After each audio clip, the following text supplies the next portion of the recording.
Hey there, safety enthusiasts. This is Tim Ludwig from SafetyDoc.com. It's good to have you here. Welcome to Insights into Your Safety Culture podcast, which is simulcast as a blog on SafetyDoc.com. Join us on safety-doc.com for 30 years of research, stories, videos, books, and blogs, all to get your safety culture fix. Now let's get to it. Hey gang, Tim Ludwig here. You know, complacency shouldn't be your exit strategy. You talk to people and you find out that taken as a whole, complacency seems to be pervasive. It's like the number one cause of injury. Many of you have experienced conversations such as this. Hey Jack, why did you do that? You almost got yourself killed. Jack says, I don't know how it happened. I guess I just got complacent, and before I knew it, I was in trouble. See, Jack had been working the extruder for years, but now, this time, he failed to recognize a common hazard when he was cleaning out a blockage. He got lucky, injuring only the sleeves of his shirt when the blade suddenly regained motion. When you ask somebody like Jack, or the many others who experience a close call, you tend to hear some version of the word complacency, as if it's an explanation for their action. Likewise, frustrated managers who have to investigate incidents, they scratch their head when they suspect that human error maybe be the cause of the incident, and then they go and blame the worker for being complacent. I dare you, go and look at your incident investigation forms and see how many times you see the word complacent. So again, I'll say, taken as a whole, it seems like complacency is pervasive. It's all over the place. It's the number one cause of injury. How often does complacency show up as one of the causes attributed to the injury or the close call? Hey, not only is complacency seemingly the biggest cause of personal injury, it also shows up frequently in process safety incidents. So much so that my friend and fellow behavior scientist and practitioner, Cloyd Heighton, we wrote an article on the topic for our research journal, the Journal of Organizational Behavior Management, in hopes of building a research agenda on the topic to help you folks in the field get a grip on complacency. If you want to look it up, the article is entitled Complacency in Process Safety, a Behavior Analysis Toward Prevention Strategies. You can contact me through safetydoc.com and I'll get you a copy. Incidentally, this article also appears in a book we just put out recently on process safety that's titled Sources of Behavioral Variance in Process Safety, Analysis and Intervention. The book is available through Taylor & Francis Publishing House, and a link for it appears on safetydoc.com in the Books tab. So let's dive into what we mean by complacency. Habituation is more than just habits. You've heard the term habituation, and common wisdom suggests that complacency is built up over time as we work a process over and over and over again, coming in contact with the hazards of the job. When we face clear hazards that really frequently, over and over again, a process called habituation may take over. Habituation, habit, uation. Habit, your habits take over. Uation, the situation. Habituation, your habits are taking over the situation. When we habituate to a situation, we go into a type of autopilot, and our ability to notice changes in the hazards, or perhaps our own behavior, well, it fades. Consider the hazards your workers are exposed to every day, all day long. When I visit your work sites, the hazards are brand new to me. I experience a fear response when I ride down into an open pit mine in a 30-foot haul truck, or if I'm a couple feet from the flaming cauldron of hell in a steel mill. My body produces a flight reaction because there are things that can kill me or maim me. But there I am shaking in my steel toes on these visits, while my hosts and the workers around them are doing their jobs as calm as cucumbers. You know, I'm reminded of that famous photograph taken in 1932 of iron workers who were building the Empire State Building, casually sitting on an I-beam way, way, way far above the Manhattan skyline, just sitting there eating lunch. So when our workers are constantly doing their task around these hazards all day, every day, their bodies have habituated to these environments. Habituation is when you experience lower and lower levels of physiological and emotional responses as you come in contact with these frequently repeating hazards or other scary stimuli. If you go day after day interacting with a hazard without an incident, the body's response lessens, and so does the perception of fear. Now, some levels of habituation may be very necessary for workers in high hazards jobs. They got to complete their tasks. I remember once being frozen with fear on the top of a 20-foot ladder while hiking Grandfather Mountain right up my window here in North Carolina. My fear response was so strong that it locked me up, shaking. I couldn't move, and it ended up exposing me to greater risks of falling with each passing second. Now, if the iron workers, toiling at the great heights of the Empire State Buildings, were always reacting with trembling fear, well, they couldn't be productive, and they would probably be putting themselves at greater risk as they traversed around with a tense body. To work around hazards, we need to habituate, so we're not encumbered by the fear response. Habituation is a very normal animal conditioning. And by the way, humans are animals too, just to let you know. In fact, it's a useful biological tool that frees up our brains so it can do our tasks instead of being overwhelmed by these stimuli. We do it all the time. We do it automatically. There's nothing wrong with it. However, a little bit of fear around hazards is always necessary. It keeps us alert, and it primes us for emergencies. A tad of fear makes us more aware of our behaviors and in tune with the potential severe consequences of what could happen.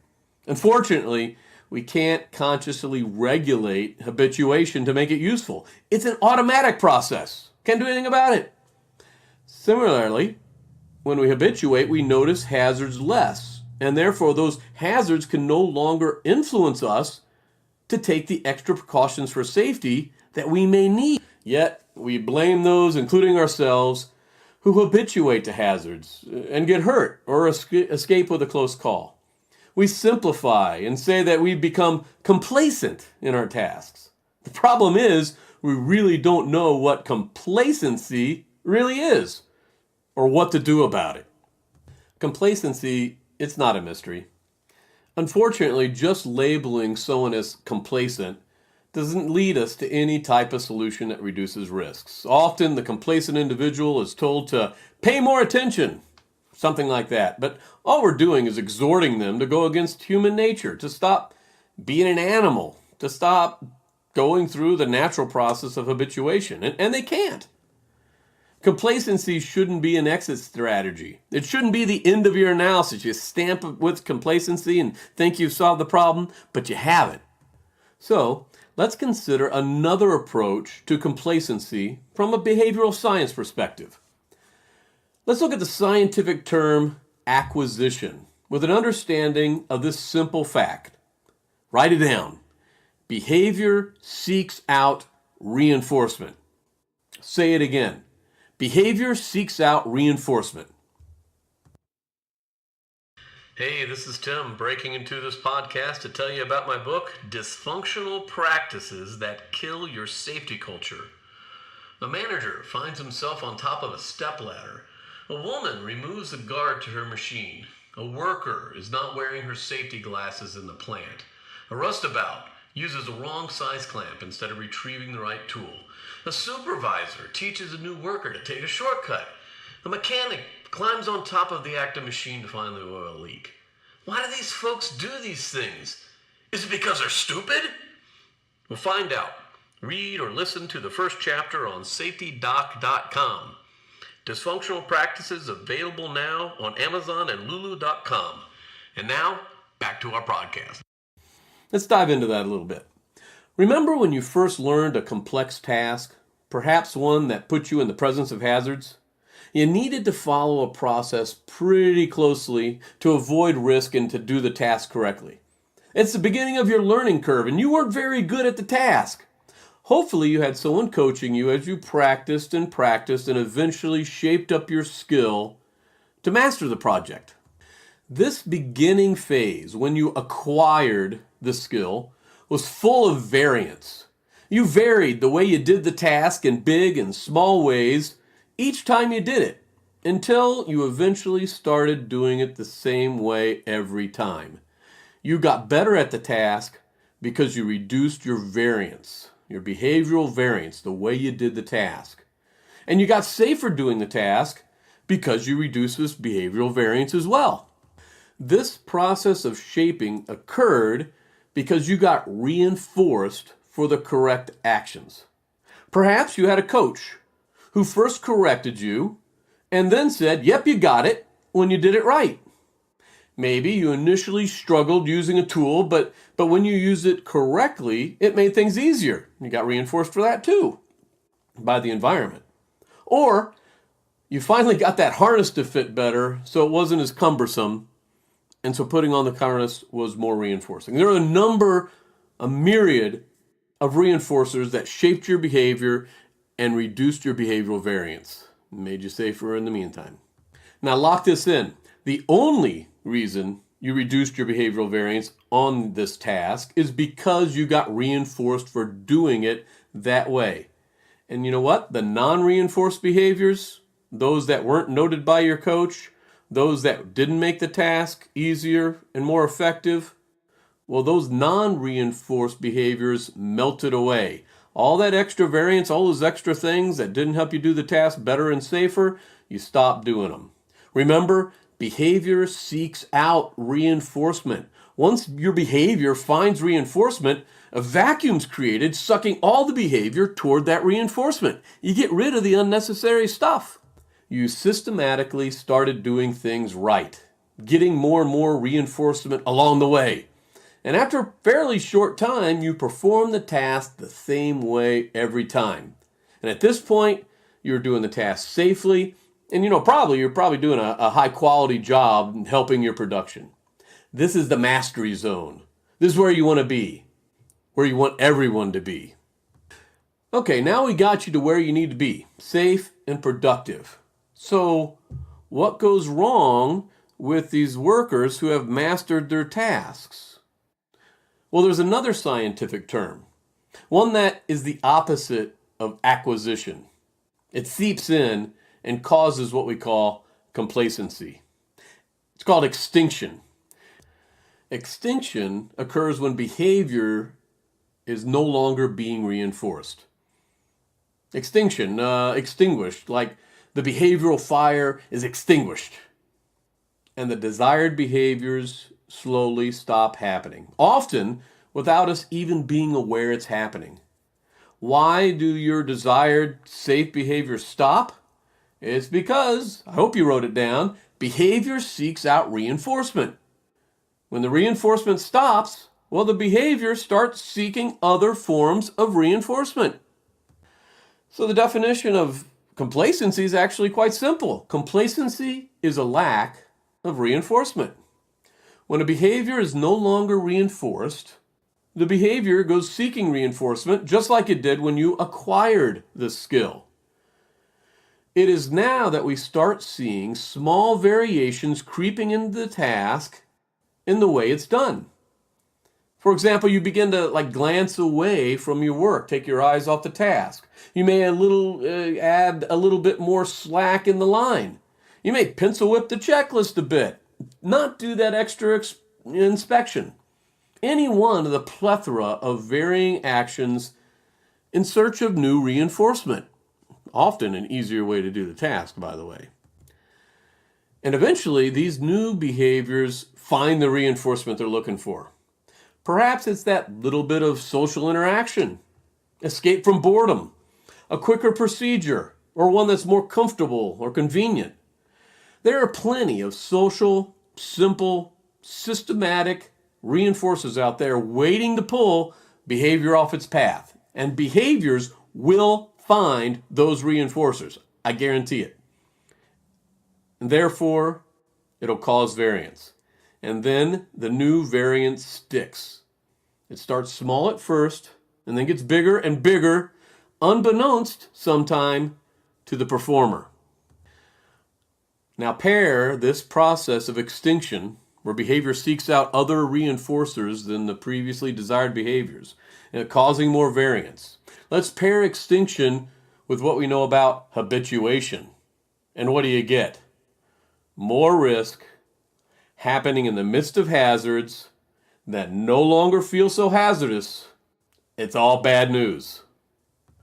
One only needs to look into the research surrounding what's been called normalization of deviance to see this phenomenon in action. Some friends of mine at Marathon Refining wrote an article on normalization of variance with me for the book I mentioned earlier on process safety. The title of the article is called An Industry's Call to Understanding Contingencies Involved in Process Safety, Normalization of Deviance and Interlocking Contingencies. Again, you can find the link to the book in the books tab on safetydoc.com. And if you want to understand your way around those scientific concepts, give me a call and we'll do a blog on it in the future. So, how do you fight complacency? If complacency is a lack of reinforcement, well, then reinforce more. Now, this doesn't mean you get supplier websites open and find swag for safety incentives. That's never a good idea. Reinforcement's cheap. A simple thumbs up from a supervisor or corrective feedback from a peer is really all you need. Even a simple completed checklist can work if followed by social feedback. Don't let these powerful social environment cause variance by reinforcing idle chit-chat. Instead, use the social arena to offer spot check reinforcers to keep our variance in check. You also want to design your tasks and processes so they limit the variance that comes from finding a simpler way to do the job. Listen to your workers when they find a simpler way, and then use the social reinforcements to continuously shape the safe behaviors as the tasks naturally migrate more towards simplicity. This is what your behavioral programs are designed to do. Prioritize your high hazard, high potential loss tasks. Create checklists to guide the observations in those areas. Do the observations, peer-to-peer observations, self-observations, supervisory observation. And on the basis of those observations, reinforce the safe acts, thereby locking them into place with reinforcement a little longer. You'll also find opportunities to discuss the drift you see and reintroduce reinforcement. Yes, it's a big part of behavioral safety is reinforcing safe behaviors. We are in a constant fight against complacency. Fortunately, we have a very strong tool in reinforcement. If you built the culture where a large percentage of your workforce is actively out there reinforcing safe behaviors, then you are right on track. If you're only relying on training to shape up behaviors and then stop the ongoing reinforcement after the training's over, well, remember, extinction means to exit reinforcement's influence. Don't let complacency be your exit strategy. Take care, folks. This podcast is a production of safetydoc.com and is copyrighted by Timothy Ludwig, PhD. All rights reserved. For those small doses of inspiration, visit safetydoc.com. If you would like Dr. Ludwig to speak at your corporate or society safety function, simply use the contact link on safetydoc.com. Thanks for listening.